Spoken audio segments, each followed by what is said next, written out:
बिहार में विधानसभा चुनाव अब होने वाले हैं और सभी पार्टियां अपनी पुरजोर कोशिश कर रही हैं कि जनता को लुभाने के लिए क्या किया जाए। गठबंधन अपनी एड़ी चोटी का जोर लगा रहे हैं कि जनता का ध्यान उनकी तरफ खींचे, चाहे वो वादे हों या बड़ी बड़ी स्कीमें हों।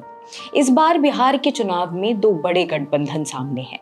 पहला है जिसमें राष्ट्रीय जनता दल, इंडियन नेशनल कांग्रेस, वाम दल और विकासशील इंसान पार्टी शामिल है। इस गठबंधन ने घोषणा कर दी है कि अगर वो सरकार बनाएंगे तो आरजेडी के तेजस्वी यादव को मुख्यमंत्री का पद मिलेगा और वीआईपी के मुकेश साहनी को उप मुख्यमंत्री का चेहरा बनाया जाएगा।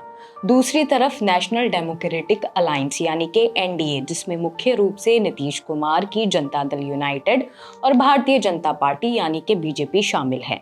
लेकिन यहाँ दिलचस्प बात यह है कि एनडीए ने अभी तक ये नहीं बताया कि मुख्यमंत्री का उम्मीदवार कौन होगा। भाजपा नेताओं ने कहा है कि जीत के बाद विधायकों द्वारा तय किया जाएगा। लेकिन यहाँ सवाल खड़े होते हैं कि इस बार के चुनाव में बिहार के बड़े मुद्दे क्या हैं जिन्हें हमारा जानना बेहद जरूरी है। बिहार में हाल ही में हुआ था एक जातिगत सर्वेक्षण यानी कि कास्ट सर्वे और साथ में इलेक्शन कमीशन ऑफ इंडिया द्वारा स्पेशल इंटेंसिव रिवीजन नाम के वोटर लिस्ट की समीक्षा की गई थी। ये इसलिए जरूरी था क्योंकि कहा जा रहा था कि इससे लाखों मतदाताओं के नाम वोटर लिस्ट से हटाए जा सकते हैं। जातिगत सर्वेक्षण में ये दिखा है कि बिहार की आबादी में ईबीसी यानी कि एक्सट्रीमली बैकवर्ड क्लासेस लगभग 35 से 36% तक हैं। इस संख्या को देखते हुए सभी राजनीतिक दल अपनी रणनीति इसी हिसाब से तैयार कर रही हैं कि किस जाति समुदाय को कितना महत्व देना है। उम्मीदवारों की सूची में भी ऐसा ही रंग हमें देखने को मिल रहा है, यानी सिर्फ राजनीतिक नारा नहीं बल्कि रणनीति का हिस्सा भी।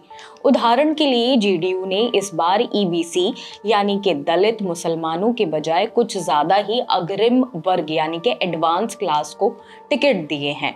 वहीं आरजेडी महागठबंधन ने यादव, मुसलमान, कुशवाहा, कुर्मी जैसे समूहों को शामिल कर अपनी उम्मीदवारी तय की है ताकि पिछड़े वर्ग और ईबीसी का वोट बैंक उनसे जुड़ सके। आपको बता दें कि बिहार का जातिगत सर्वे 2023 में हुआ था, जो देश का पहला राज्य स्तरीय सर्वे था।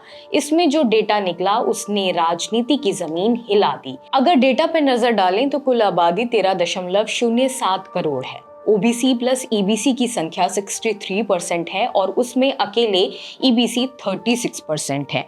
एससी यानी कि दलित 19.65% है, एसटी 1.68% है और मुसलमान 17.7% है।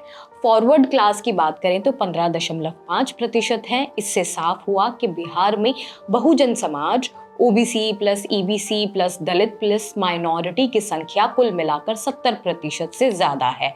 अब हर पार्टी इन्हें अपने साथ लाने की कोशिश कर रही है क्योंकि ये सामाजिक गठजोड़ या सामाजिक कोएलिशन का समय है।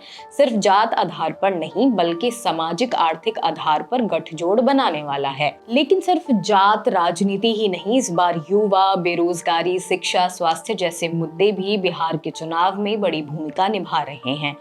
वो युवा जो लोग कॉलेज कर चुके हैं, सरकारी नौकरी की तैयारी कर रहे हैं, पेपर लीक भरोसे में कमी से नाराज हैं, उनका मत भी अब हमें पहले से अलग दिखाई दे रहा है। दरअसल बेरोजगारी बिहार का सबसे बड़ा मुद्दा है। सरकारी डेटा के हिसाब से राज्य में युवा बेरोजगारी दर 14 से 15% है। तेजस्वी ने पिछली सरकार में 5 लाख सरकारी नौकरियां देने का वादा किया था और अब कह रहे हैं कि हर परिवार से एक व्यक्ति को सरकारी नौकरी दी जाएगी। वहीं नीतीश सरकार पर युवाओं ने जिसने चलाई लाठी यूथ पर उसका हिसाब होगा बूथ पर का नारा लगाया है। इसके साथ ही ये भी देखने लायक है कि भाजपा एनडीए घुसपैठिया और धार्मिक ध्रुवीकरण का एजेंडा चलाना चाह रही थी, लेकिन जमीन पर लोगों ने महंगाई, रोजगार, शिक्षा, स्वास्थ्य जैसे बुनियादी मुद्दों को ज्यादा अहमियत दी है। अब किसको कितना नुकसान होगा ये तो आने वाला वक्त ही बता पाएगा और ये मुद्दे बिहार की सत्ता की कितनी नींव हिला पाएंगे ये भी देखने लायक होगा।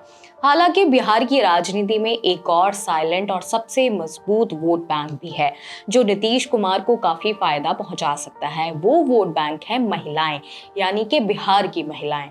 नीतीश कुमार की राजनीति का बड़ा हिस्सा महिला सशक्तिकरण पर टिका हुआ है। राज्य में 1 करोड़ से ज्यादा जीविका दीदीज हैं जिन्हें चुनाव से कुछ महीने पहले 10,000 का लोन दिया गया ब्याज के साथ। इन्हीं महिलाओं को राज्य सरकार ने कम्युनिटी मोबिलाइजर यानी कि CM के रूप में भी नियुक्त किया है ताकि गांव-गांव में महिला समूहों को बढ़ाया जा सके। इसी को देखते हुए नीतीश का वोट बैंक अब 1 करोड़ से ज्यादा महिलाओं तक फैल चुका है। उन्हें लोग साइलेंट वोटर्स कहते हैं, जो ज्यादातर मतदान के दिन NDA को फायदा पहुंचाती हैं। लेकिन अब तेजस्वी यादव इसे सीधे चुनौती दे रहे हैं। उन्होंने वादा किया है कि इन जीविका दीदीज को स्थायी सरकारी कर्मचारी बनाया जाएगा, उन्हें 30,000 महीना वेतन मिलेगा और उनके लोन पर ब्याज लिया गया है वो भी माफ कर दिया जाएगा।